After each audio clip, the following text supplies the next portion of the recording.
दूसरी बात ये हुई कि ब्लैक मैजिक चला, काला जादू चला जी। वो आए यादव और उन्होंने उसके ऊपर फूंक मारी और फूंक मारने के बाद उन्होंने बॉल करवाई और इमाम के सट्टा बहुत लगा था और इन्होंने बेच दिया। तो मैं कहता हूं बड़ा अच्छा।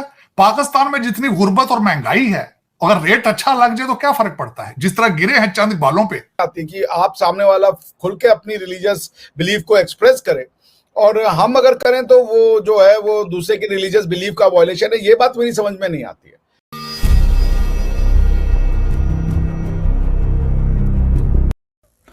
राम राम दोस्तों, आप सभी का स्वागत है आपके अपने YouTube चैनल हिंदुस्तान स्पेशल पे। और मैं आपके लिए एक और इंटरेस्टिंग सी वीडियो लेके आया हूँ। और वीडियो में बात करते हैं पाकिस्तानी मीडिया की। तो पाकिस्तानी मीडिया की बात करने में वैसे तो कुछ खास है नहीं कि उनकी बात की जाए, पर फिर भी चलो बात कर ही लेते हैं पाकिस्तानियों की।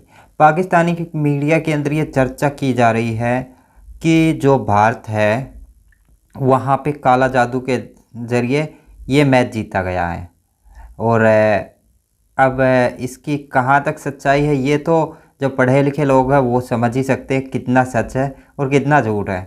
अब ऐसे भी मीडिया के लोग अगर पाकिस्तानी मीडिया के बोल रहे हैं तो हंसी तो आना लाजमी ही बात है। पर दूसरी चीज़, मीडिया ये बोलना कि ये काला जादू द्वारा जीता गया है, तो भाई ये सबसे एक नीचे वाले दर्जे की बात है। क्योंकि जब मीडिया में सारे पढ़े लिखे लोग होते हैं और वही ये समझते हैं, यही सोच रखते हैं, तो उनके बारे में क्या कहें। तो इसी को लेके आप लोगों से एक वीडियो और शेयर करता हूँ। पाकिस्तानियों की हालात देखिए किस तरह के हैं, पागल किस तरह के पागल हैं। ये देखिए, शायद ये अच्छे से दिख रही होगी वीडियो। और ये कोई पागल नहीं है भाई, पागल नहीं है ये इस तरह का व्यवहार कर रहे हैं किसके साथ? इजरायली मैप के साथ। ये एक्स का वीडियो है, मैप नहीं झंडे के साथ।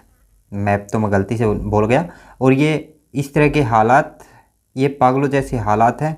क्यों है? अब इसका रीज़न तो आप खुद ही समझ सकते हो, पढ़ोगे लिखोगे नहीं तो भाई यही हाल होगा। और पाकिस्तान की वैसे भी एजुकेशन स्टैंडर्ड कितना वो भी आप लोगों को पता है। और अगर आप लोगों को ये वीडियो अच्छी लगे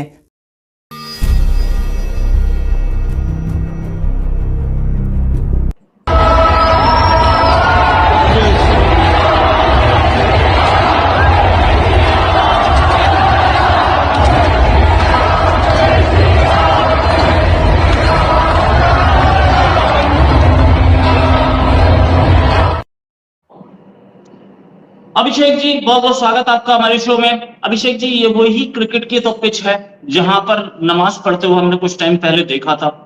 अगर कुछ स्पेक्टेटर्स जय श्री राम बोल रहे हैं तो इस पर पाकिस्तानी जर्नलिस्ट भी चीखना शुरू हो गए कि ये तो बड़ी बदतमीजी है, ये तो बहुत गड़बड़ है कि हमारे प्लेयर्स के सामने जय श्री राम बोलने शुरू। आप नमाज कहां पढ़ रहे थे? अपने घर में, अपने बेडरूम में?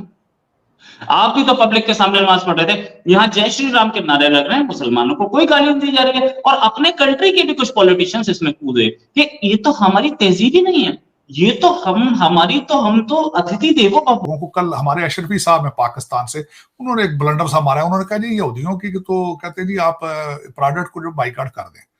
मैंने कहा फिर आप खाएंगे क्या? दवाइयां सारी यहूदियों की बनी है, जहाज सारी नई टेक्नोलॉजी सारा कुछ तो यहूदियों को बना है। आप किधर जाएंगे? खोतों पे फिरेंगे? किधर जाएंगे आप? What is your intention? और दूसरी बात है, कहते हैं जी यहूदियों की चीजों की बाइकाट करें। आप यहूदियों की चीजें अफोर्ड ही नहीं कर सकते। ना डॉलर है, ना रुपया, ना रियाल है, ना कुछ है आपके पास। अब वेस्ट के टुकड़ों पे चलने वाला मुल्क है, आप किस तरह की बातें कर देते हैं।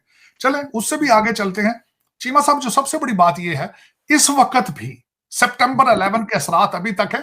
ज्यादातर जो पाकिस्तानी बच्चे हैं ना, जो अनपढ़ किस्म के हैं, जो उर्दू पे ट्वीट करते हैं, उन्हें ये नहीं पता। मैं फर्स्ट हैंड मैंने एक्सपीरियंस किया था सितंबर 11 को। रेशियल प्रोफाइलिंग, जब पूरा जहाज निकल जाता था और मेरा पासपोर्ट मुझे रोक लिया जाता था सिर्फ 2 वजूहात से, कि मेरा नाम मुसलमान है और मेरी बर्थ प्लेस पाकिस्तान। तो अगर मेरे यहाँ, और वो बोला किसने? उदयनिधि स्टालिन ने। अतिथि देवो भव कहां है? वो भी उस सनातन धर्म में है जिसको ये स्टालिन नकारते हैं। इस पर आपकी क्या टिप्पणी?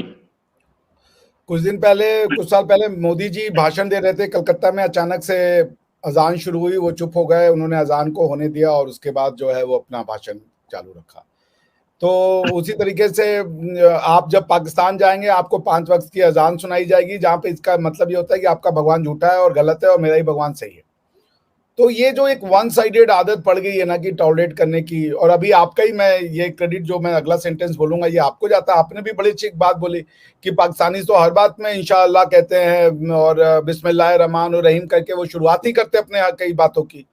तो इससे क्या मतलब हम चेंज हो जाते हैं? ये तो बात मेरी समझ में नहीं आती कि आप सामने वाला खुल के अपनी रिलीजियस बिलीफ को एक्सप्रेस। लोग भी उसको कंडेम किया करते थे और कहा करते थे कि जंग रुकनी चाहिए। लेकिन अब अगर मुट्ठी भर ऐसे लोग थे, आटे में नमक के बराबर भी अगर इजराइल में ऐसे लोग थे कि जो सपोर्ट करते थे गज़ा को या पैलेस्टीनियंस को, अब वो भी ख़त्म हो गए हैं। और अब मसला ये हो गया है कि उनकी नेशन, उनकी हुकूमत से यानी इजराइल अपनी गवर्नमेंट से ये चाहता है कि इस हमले का जवाब दिया जाए और बदला लिया जाए।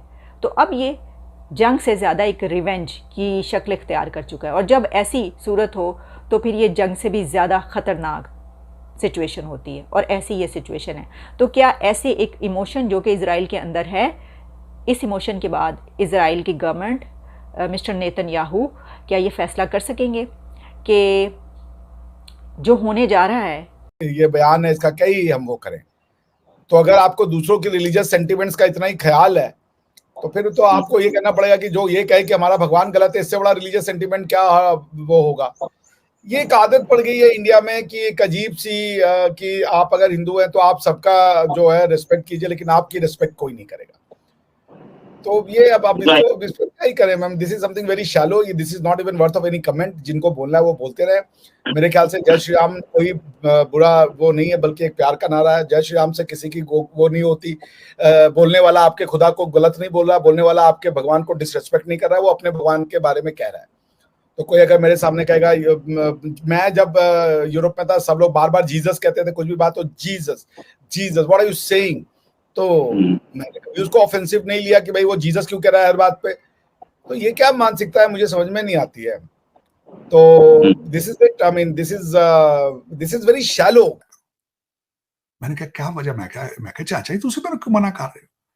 उन्होंने कहा वहां जो मौलवी बैठा है उसको अपना सच ही नॉलेज है बेटा, उसकी स्कूल हाई स्कूल के बराबर भी नहीं है। तू तो लॉ ग्रेजुएट है, तू इस्लामिक लॉ पढ़े है, तू इस्लामियात पढ़ी है। उसको सिर्फ नफरतें सिखाई गई हैं कि अहले हदीस को वाबियों से लड़ाओ, वाबियों को अहले हदीस, शिया सुन्नी से आगे तुमने नहीं जाना, और तुम्हारी तालीम मैट्रिक से भी कम नहीं। आपको पता है पाकिस्तान के अंदर घर में जो सबसे ज्यादा नालायक होता है उसको मजहबी इदारे में छोड़ दिया जाएगा। वो क्या करेगा मस्जिद में? वो नफरतें फैलाएगा। ये मेरे एक बुजुर्ग ने मास्टर्स ऑफ थियोलॉजी कोलंबिया से पढ़ के उसने मुझे कहा था। उसने कहा he will pollute your faith, he will pollute your faith. If you love your faith don't go there. घर में नमाज पढ़ लो, कुरान तर्जमे के साथ घर में पढ़ लो, तुम्हारा नॉलेज उस मौलवी से ज्यादा है। ये मुझे उस बंदे ने आज से 30 साल पहले अमेरिका में कहा था।